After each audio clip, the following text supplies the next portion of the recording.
الحمد لله الحمد لله كفى وسلام على عباده الذين اصطفى أما بعد قال الله تبارك وتعالى في القرآن المجيد والفرقان الحميد فأعوذ بالله من الشيطان الرجيم بسم الله الرحمن الرحيم وعلى الله فليتوكل المؤمنون صدق الله العلي العظيم وصدق رسوله النبي الكريم ونحن على ذلك لمن الشاهدين والشاكرين والحمد لله رب العالمین۔ میرے محترم بزرگوں، اسلام کے غیور مسلمانوں، میں نے بھی آپ حضرات کے سامنے کلام اللہ شریف کی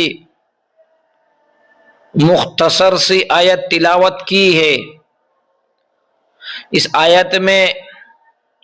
اللہ رب العزت ارشاد فرماتا ہے کہ اللہ ہی پر مسلمانوں کو بھروسہ رکھنا چاہیے۔ یعنی جو میں آپ حضرات کے سامنے بات لے کر کے آیا ہوں وہ توکل کے لیے آیا ہوں کہ توکل کا بیان سنیے۔ لوگوں، اگر تم ایماندار ہو تو خدا پر توکل کرو۔ اللہ توکل کرنے والوں کو محبوب سمجھتا ہے، اور جو خدا پر بھروسہ کرتا ہے اللہ اس کی تمام ضرورتوں کو کافی ہے۔ اللہ کے سوا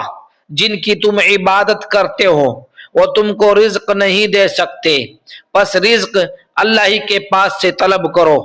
اور رسول مقبول صلی اللہ علیہ وسلم فرماتے ہیں کہ اگر تم خدا پر پورا توکل کرو گے تو حق تعالیٰ تم کو اس طرح رزق دے گا جس طرح پرندوں کو رزق دیتا ہے، یعنی بلا تعب اور مشقت، جو کہ صبح کو اٹھتا ہے اور شام کو پیٹ بھر واپس آتا ہے۔ یاد رکھو کہ جو شخص اللہ کا ہو کر رہتا ہے حق تعالیٰ اس کو ایسی طرح رزق پہنچاتا ہے کہ اس کا وہم اور گمان بھی نہیں جاتا۔ اب سمجھیے کہ توکل کے معنی اس حالت کے ہیں جو حق تعالیٰ کو یکتا، فاعل، مختار اور تمام صفات کمالیہ میں مستقل اور لا شریک سمجھنے سے پیدا ہوتی ہے، اور اس کے بعد یہ حالت ایسے کام کراتی ہے جن سے توکل اور اعتماد ظاہر ہوتا ہے۔ لہذا توکل کے 3 رکن ہوتے ہیں: اول معرفت، دوسرا حالت، اور تیسرے اعمال۔ اب ہم ان تینوں کا جدا جدا ذکر کرتے ہیں۔ رکن اول معرفت کو سمجھیے۔ رکن اول معرفت یہ ہے یعنی توحید حق، جس کا اقرار کلمہ توحید سے ہوتا ہے کہ سوائے خدا کے کوئی معبود نہیں، وہ یکتا ہے، اس کا کوئی شریک نہیں، اسی کا ہے ملک اور اسی کی حمد و ثنا، اور وہ ہر چیز پر قادر ہے۔ اس میں اس مضمون کا اقرار ہے کہ حق تعالی قدرت اور وجود اور حکمت میں وہ کمال رکھتا ہے جس کی وجہ سے حمد کا مستحق ہے، یعنی وہ تعریف کا مستحق ہے۔ پس جس نے صدق اور اخلاص کے ساتھ اس اقرار کر لیا، اس کے اقرار کر لیا، اس کے قلب میں اصل ایمان راسخ ہو گیا، اور اب توکل کی حالت ضرور پیدا ہوگی بشرطے کہ صدق دل سے اقرار کیا ہو۔ اور صدق دل کے معنی یہ ہیں کہ اس اقرار کے معنی قلب پر یعنی دل پر ایسے غالب آ جائیں کہ دوسرے مضمون کی اس میں گنجائش نہ رہے۔ کہ دوسرا رکن حال توکل ہے، اور اس کے یہ معنی ہے کہ اپنے کام خدا کے حوالے کر دو اور قلب کو مطمئن رکھو کہ غیر اللہ کی طرف سے التفات بھی نہ کرو، یعنی ایسے ہو جاؤ کہ جیسے کسی ہوشیار اور شفیق اور غمخوار وکیل عدالت کو اپنے مقدمے میں وکیل بنا کر مطمئن اور بے فکر ہو جایا کرتے ہو کہ پھر کسی دوسرے کی جانب تمہارا دل ڈاواڈول نہیں ہوتا، کیونکہ سمجھتے ہو کہ تمہارا وکیل ہر طرح عقل مند اور تمہارا خیر خواہ ہے، پس تمہارے حریف کو کبھی تم پر غلبہ نہ پانے دے گا اور مخالف سے اس کے سامنے بات ہی نہ کی جائے گی۔ اسی طرح جب جانتے ہو کہ رزق اور موت اور حیات اور مخلوق کے چھوٹے بڑے سارے کام خدا ہی کے قبضے میں ہیں، کوئی اس کا شریک نہیں ہے، نہ اس کا وجود و سخا حکمت اور رحمت کی انتہا ہے۔ پھر کیا وجہ ہے کہ اپنے قلب کو مطمئن نہ بناؤ اور غیر سے نظر نہ ہٹاؤ؟ کچھ نہ کچھ تو وجہ ہوگی۔ کیا وجہ؟ کہ اپنے قلب کو مطمئن سنو، اپنے قلب کو مطمئن بناؤ اور غیر کی طرف سے نظر کو ہٹا لو۔ پس اگر اتنا جان کر بھی توکل نہ ہو تو سمجھ لو کہ اس کا سبب دو باتوں میں سے ایک بات ضرور ہے،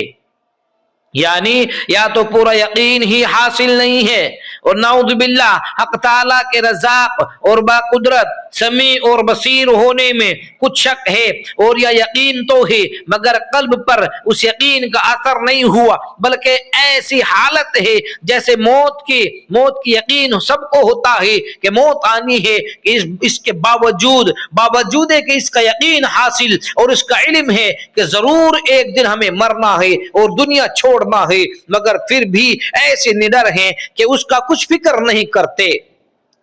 سبب اس کا صرف یہی ہے کہ قلب اس پر یقین کا پورا اثر نہیں ہے، یعنی دل کا اس پر پورا اثر نہیں ہوتا۔ یا دوسرا سبب اس کا یہ ہے کہ تمہارا قلب پیدائشی طور پر ضعیف اور کمزور واقع ہوا ہے، اور خلقتاً یعنی تم بزدل ہو کہ ضعف قلب کی وجہ سے تمہارا دل ایسے اوہام کام یعنی ایسے بیہودہ کا محکوم اور مطیع ہو گیا ہے جو یقیناً باطل اور محض لا شیء ہے۔ جس طرح مردے کے پاس اس کے بستر پر سونے سے اکثر ڈر معلوم ہوا کرتا ہے، حالانکہ معلوم ہے کہ یہ مردہ ہے اور کچھ نہیں کر سکتا، مگر پھر بھی اس کے پاس لیٹ کر نیند نہیں آتی اور ڈر معلوم ہوتا ہے کہ یہ واہیات توہمات ہی کی تو اطاعت ہے،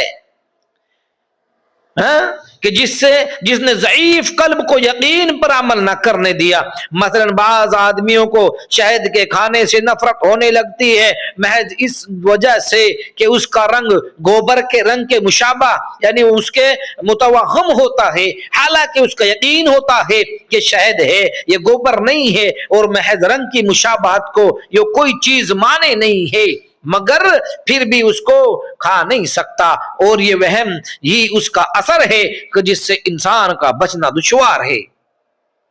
اسی طرح ممکن ہے کہ توحید کا یقین کامل ہو اور نام کو بھی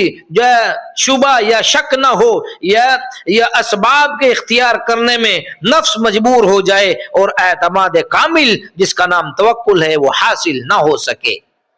اب سنیے، توکل کا تیسرا رکن یعنی اعمال ہیں۔ جاہلوں کا خیال ہے کہ توکل محنت، مزدوری اور کسب کے چھوڑ دینے کا نام ہے،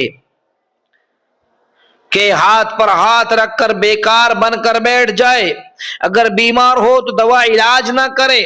بے سوچے سمجھے اپنے آپ کو خطرات اور ہلاکت میں ڈال دیا کرے، کہ کہیں آگ میں گھس جائے، کہیں شیر کے منہ میں ہاتھ دے دے تب متوکل کہلائے۔ حالانکہ یہ خیال بالکل غلط ہے، کیونکہ ایسا کرنا شرعاً حرام ہے، اور شریعت ہی توکل کی خوبیاں بیان کر رہی ہے۔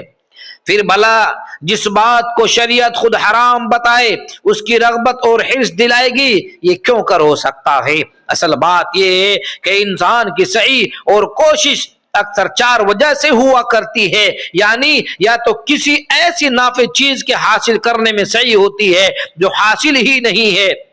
اور یا وہ موجود یعنی نفع کی حفاظت میں سعی ہوتی ہے، اور یا کسی آنے والے ضرر کے نقصان کے روکنے میں ہوتی ہے، اور یا وہ موجود نقصان کے دور کرنے میں، یعنی جو چیز ہمارے پاس رکھی ہے اس کے نقصان دور کرنے میں ہوتی ہے۔ پہلی صورت ہے جلب منفعت، وہ کہلاتی ہے، اور اس کے تین سبب ہیں کہ یا تو سبب اختیار کرنے پر نفع کا حصول یقینی ہو، یا اس کا غالب گمان ہو، اور یا محض موہوم ہو۔ بہرحال یقینی کی تو ایسی مثال ہے جیسے کوئی شخص بھوکا ہو اور کھانا بھی اس کے سامنے رکھا ہو، مگر وہ ہاتھ نہ بڑھائے، نوالا بنا کر منہ تک نہ لے جائے اور کہے کہ میں متوکل ہوں۔ یا دوسری مثال سمجھیے، بیٹے کا طالب ہو مگر بیوی سے جماع نہ کرے، یا مثلا غلے کا خواہاں ہو مگر بیج کھیت میں نہ ڈالے، کہ ایسے خیال تو محض جہالت ہے، کیونکہ ان اسباب پر مسبب کا تفرع یعنی یقین ہے کہ جن کو حق تعالیٰ نے قاعدے کے طور پر تجویز فرما دیا اور اس میں تغیر تبدل نہیں ہو سکتا، پس اسباب کا اختیار کرنا شرعاً ضروری ہے۔ البتہ ان اسباب میں توکل کرنے کی دو صورتیں ہیں۔ اول اس کا خیال رکھے کہ طعام اور ہاتھ خدا کے دیے ہوئے اور کھانے کی قدرت بھی اسی کی عطا کی ہوئی ہے، اسی طرح بیج اور کھیتی کرنے کی استعداد اسی نے عطا فرمائی ہے، اسی طرح بیوی اور نطفہ اور جماع کی طاقت اسی کے سبب سے جو ہے اسی کی قدرت کا کرشمہ ہے۔ دوسرا یہ کہ ان اسباب پر بھی دل سے بھروسہ نہ ہو بلکہ دل سے خالق پر ہی بھروسہ رکھے، کیونکہ دل سے اسباب پر بھروسہ کرنا سراسر غلط ہے۔ چنانچہ ظاہر ہے کہ ابھی ہاتھ پر فالج کا اثر ہو جائے یا مثلا کھانا زمین ہی پر گر جائے یا بیج کو کیڑا لگ جائے یا اولم گر پڑے یا گرمی کھا جائے تو مقصود کی صورت بھی نظر نہ آئے۔ الغرض ان دونوں باتوں کا لحاظ رکھ کر سعی اور کوشش کرنے اور اسباب کے اختیار کرنے میں نہ کچھ مضائقہ ہے، نہ اسباب کا اختیار کرنا توکل کے خلاف ہے، نہ اسباب کا اختیار کرنا توکل کے خلاف ہے۔ تو میں عرض کر رہا تھا بس آپ ان تمام باتوں میں سے بالکل مختصر سی بات یہ سمجھے کہ سبب جو ہے یہ سراسر کفر ہے۔ کیا ہے؟ اگر ہمارا یقین صرف سبب پر جمتا ہے تو سراسر کفر ہے، بلکہ ہمارا یقین جو ہے مسبب الاسباب تک پہنچ جائے، یہ اصل وجہ ہے کہ ہمارا یقین جائے مسبب الاسباب پر، جو سراسر ایمان ہے۔ اور یہی ہمارا جو ہے بات کرنے کا موضوع ہے، یہی توکل ہے کہ انسان جب سبب سے نظر ہٹا کر مسبب الاسباب کی طرف نظر لے جائے گا، پھر اللہ تبارک و تعالیٰ کی وہ قدرت کے وہ کرشمے اس کو نظر آنے لگیں گے۔ اللہ تبارک و تعالی ہم سب کو کہنے سننے سے زیادہ عمل کی توفیق عطا فرمائے، آمین۔ وآخر دعوانا ان الحمدللہ رب العالمین۔